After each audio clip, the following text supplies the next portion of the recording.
Okay, hopefully I can keep my camera somewhat steady because I'm driving. But anyway, I just wanted to talk about astrology because I love astrology. And one thing I wanted to talk about was Taurus in the 12th house. Your sun in Taurus in the 12th house. And I'm not going to go into long explanations about what the sun means. You know what the sun means. You know what the houses means. If you're on astrology videos, you know. Or you can find it somewhere else. But the sun in the 12th house, the sun in Taurus in the 12th house, these people were sent here to build a foundation on which all spirituality can be built from. And yeah, I mean religions too, but I'm talking about all spirituality. Taurus is the ultimate manifester. Pisces is the unconscious. So, and Taurus is also about bringing things from the unconscious into the conscious. So having Taurus in the 12th house is just like amplifying this ability. You're able to, you can't get away from it. Like if your sun is in Taurus in the 12th house, and some other 12th housers, you know, they have this problem too. You can't get away from spirituality. You may just want a Range Rover and a Gucci purse and a house by the beach and blah, blah, blah. Yeah, well, yeah. Good luck. Good luck. Because that's not what you're here to do. As a matter of fact, the more Taurus gives away, the more they receive. Taurus's love language is giving gifts. I mean, you may think it's a contradiction, like, oh, like, if they're the ultimate manifestors, how come it won't be easy to get these physical things? Because, like I said, it's in the 12th house of the unconscious. So they're manifesting and they understand that all of these things are just symbols of the subconscious. So it manifestation almost becomes like a burden to them. Like there's like too much stuff. You know what I mean? Like they may want just a simple life in Japan in a hut or something like that, because their ability to manifest is like so overwhelming that it's almost like there's too many choices. They don't even know what they want because they can because they can have anything. But yeah, the sun in the 12th house. So these are great spiritual leaders. And then there's Libra. Libra moon.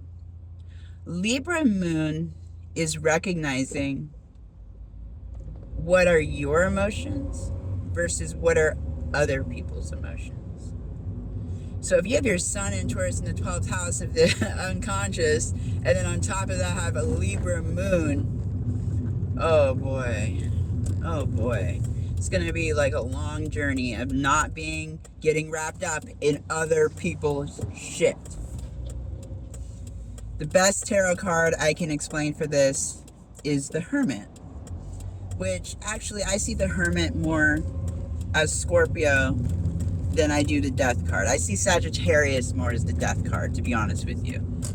Scorpio is much more the Hermit, right? With the tail holding the lantern over. Yeah, we know. And then there's Gemini. People think of Gemini as duality, but Libra has way more to do with duality than Gemini.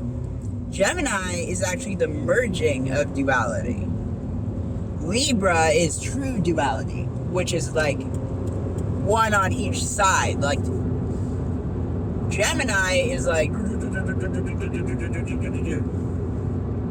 they're going so fast from one side to the other that it just starts to blur together. You know what I mean? That's why Geminis can look like hypocrites and stuff like that. But the true hypocrites are the ones that are calling for justice. Okay, there's no such thing. It doesn't exist. It's what are my emotions versus your emotions. How are your emotions affecting my emotions? Libra moon. How are your emotions? How can I create boundaries around my emotions so that I can tell when I'm being projected on? Okay? So we'll just start there. And by the way, this is all stuff that are aspects in my chart, which is what I'm most familiar with. So that's what I'm going to start with my astrology channel. Is just talking about my own chart, and then I'll build upon that. Which brings me to another point. Taurus people like to use first principles. We're the foundation. We're the foundation on which all other things rise. We literally live in the Taurus field, in the Tauran field, whatever you want to call it. This manifest world is all Taurus. Everything you see is in the field of Taurus. It is the foundational rock on which we stand. And slow and steady builds the race. And anyone who's an architect or a business person, whatever, knows that you need to start from first principles and build a foundation. And then it's much more simpler to build up. But see, what a Taurus sun in the 12th house will do when they're young is go straight for the ultimate manifestation. Well, I just want it now, like Veruca, and really want it. I just want it now. I'm the manifestor. I just want it now. Slow down. You'll get a lot more when you build your foundation, Taurus, sun in the 12th house. Now you're probably saying, but if Pisces in the 12th house and all that is the foundation, well, that's water. That's the subconscious is water. How do you build a foundation on water? Easy. You float. Money float. Like that song. You float. You flow. You float. You go with the current. Because it's your fucking palace. Everybody is working for you. Everybody is leading you to your ultimate destination. Taurus people tend to make the mistake of working too hard. If you're a Taurus, this life was meant to be easy for you. The only one who's making it hard is you. And maybe it's because you like a challenge. I don't know. I don't care. But stop. Stop making your life so hard. Everything is being built for you. The trees are growing for you. Everything is arranging itself perfectly for you. But you've got to embrace the 12th house of the subconscious, of the water, of the flow, of all the pieces in order for the pieces to stack together properly. Otherwise, you'll constantly be like, you'll manifest something, you'll be like, oh, I love it, or you'll get no satisfaction out of it, then you'll just give it away to somebody. Because you're not ultimately getting what you truly want, because you don't know what you truly want, because you have everything.